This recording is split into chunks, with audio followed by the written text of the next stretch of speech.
Hello everyone, this is Shatrughan and in this lecture we will discuss about menstrual cycle. Mensum means a month. So this menstrual cycle gets completed within 28 days. ये 1 या 2 days से vary कर सकता है. And this menstrual cycle occurs in primates except New World monkeys. New World monkeys में estrous cycle चलता है. And this menstrual cycle starts at puberty and the first menstrual cycle is called menarche and it ends at 50 to 52 years of age called menopause. Menstrual cycle is absent during pregnancy and it also remains suspended during lactation period, that is milk production period. Menstrual cycle के 4 phases होते हैं. First one is follicular phase or proliferative phase or postmenstrual or pre-ovulatory phase. Second phase is ovulatory phase or fertility phase. Third one is luteal phase or progestational or premenstrual or post-ovulatory or secretory phase. Fourth one is menstrual phase और bleeding phase. इन चारों phases के बारे में हम description में पढ़ेंगे और इनको ये एक्स्ट्रा नेम्स या अदर नेम्स भी क्यों बोले गए हैं उसकी भी हम बात करेंगे. Here we are looking at the representative view of menstrual cycle. Let's start.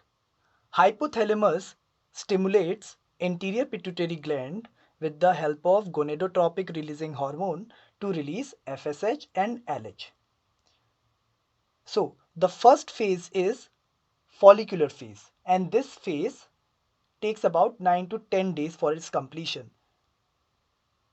Now see, on the 16th to 13th day, what is happening is the follicular phase. और follicular phase में क्या होता है कि FSH प्राइमोडियल follicles को stimulate करता है कि इसका conversion हो जाए Graafian follicles में. ये था first role of FSH.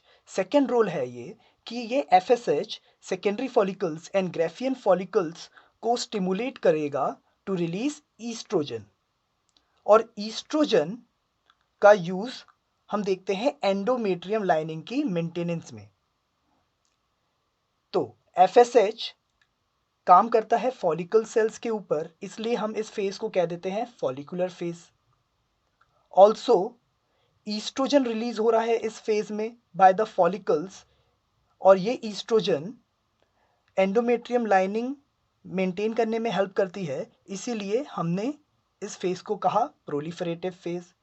और इसी फेज को हम प्री ओव्यूलेटरी फेज भी कहते हैं because it is taking place और occurring just before the ovulation. और ये फेज होता है 6 to 13th डे में of menstrual cycle. Second phase is ovulatory phase and this occurs on the 14th day of menstrual cycle.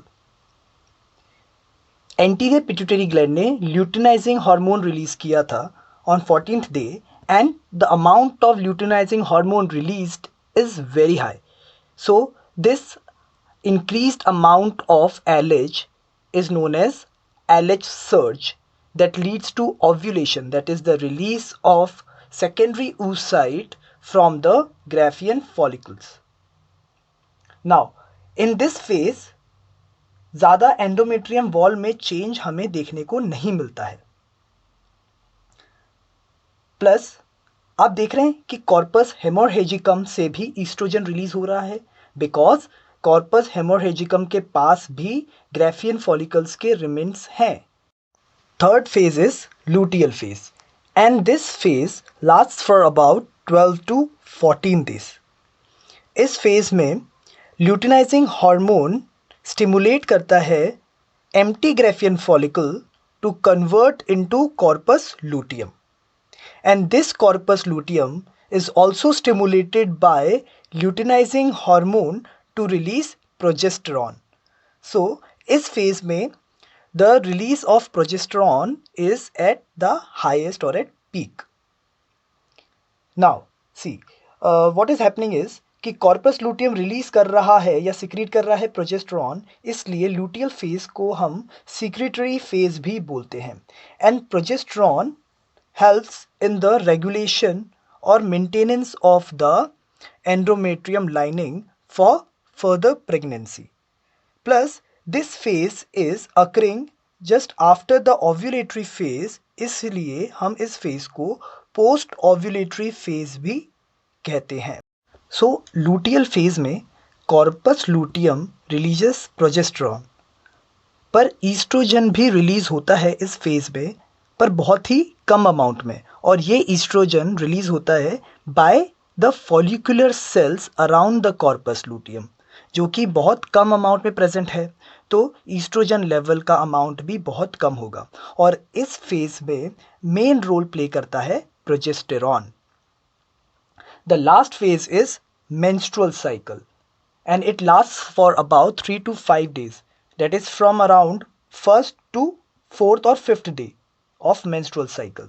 What happens in this is that the ovum is unfertilized, sperm की entry नहीं हुई और ovum fertilise नहीं हुआ, तो corpus luteum convert हो गया corpus albicans में. अब कॉर्पस लूटियम तो है नहीं, तो प्रोजेस्टेरॉन का अमाउंट भी हो जाएगा कम. अब प्रोजेस्टेरॉन भी नहीं है तो एंडोमेट्रियम लाइनिंग भी डीजनरेट कर जाएगा और वो अच्छे से मेंटेन नहीं रह पाएगा.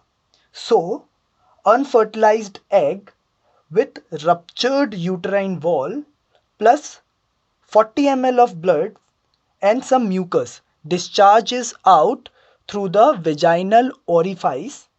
Let's take up a theoretical revision of the menstrual cycle. So the very first phase is follicular phase and it lasts for about 9 to 10 days. इस follicular phase में क्या हो रहा है कि hypothalamus stimulate करता है anterior pituitary gland जिससे कि वो रिलीज करे FSH, और FSH दो काम करेगा, that is conversion of primary follicle into Graafian follicle and release of oestrogen by the follicular cells. And this oestrogen will help in the regulation and control of growth of uterine lining. Then the second phase is ovulatory phase and this occurs on the 14th day. और इस phase में क्या हो रहा है कि hypothalamus ने anterior pituitary gland को स्टिमुलेट किया जिससे कि हाई LH सिक्रीट हो, जिसको हम बोलते हैं LH surge, and this LH surge will lead to ovulation and ultimately to the release of secondary oocyte from the Graafian follicle. और इसमें एंडोमेट्रियम वॉल में ज़्यादा चेंजेस हमें देखने को नहीं मिलता है. थर्ड फेज है लूटियल फेज एंड ये चलता है फॉर अबाउट 12 to 14 डेज. इस फेज में LH एम्प्टी ग्राफियन फॉलिकल को कॉर्पस लूटियम में कन्वर्ट कर देता है and also stimulates corpus luteum to secrete progesterone. इस फेज में प्रोजेस्टेरॉन रिलीज का अमाउंट ज़्यादा होता है and this progesterone helps in the development of uterine lining for future pregnancy. Last phase is menstrual phase and it lasts for about 3 to 5 days. इस phase में क्या हुआ कि अगर ओवम अनफर्टिलाइज रह गया, मतलब फर्टिलाइजेशन नहीं हुआ, तो कॉर्पस लूटियम डीजनरेट कर जाएगा और जब कॉर्पस लूटियम डीजनरेट कर जाएगा तो प्रोजेस्टेरॉन लेवल भी डाउन हो जाएगा and there will be no progesterone for the maintenance of uterine tissue. So the unfertilised egg, ruptured uterine wall and 40 ml of blood and some mucus will get discharged from the vagina and this is the menstrual flow or menstruation. Menstruation होने के बाद progesterone और oestrogen का amount बहुत ही लो हो जाता है blood में. So this decrease level of progesterone and oestrogen stimulates hypothalamus to release gonadotropic releasing hormone and these hormones will stimulate anterior pituitary gland to release FSH and LH and दोबारा से ये menstrual cycle चालू होगा and this is known as positive feedback, जो हमने hormonal regulation of oogenesis में पढ़ा था. Let's talk about menopause. Menopause occurs between 45 to 55 years of age. ज़्यादातर ये 50 years of age में देखा जाता है and it is characterized by hot flushes, that is sensation of warmth from trunk to face. Trunk is the region of your belly till the face. um, and then there are also some mood swings, and FSH secretion in urine is also detected. This FSH secretion in urine leads to the decline in estrogen level.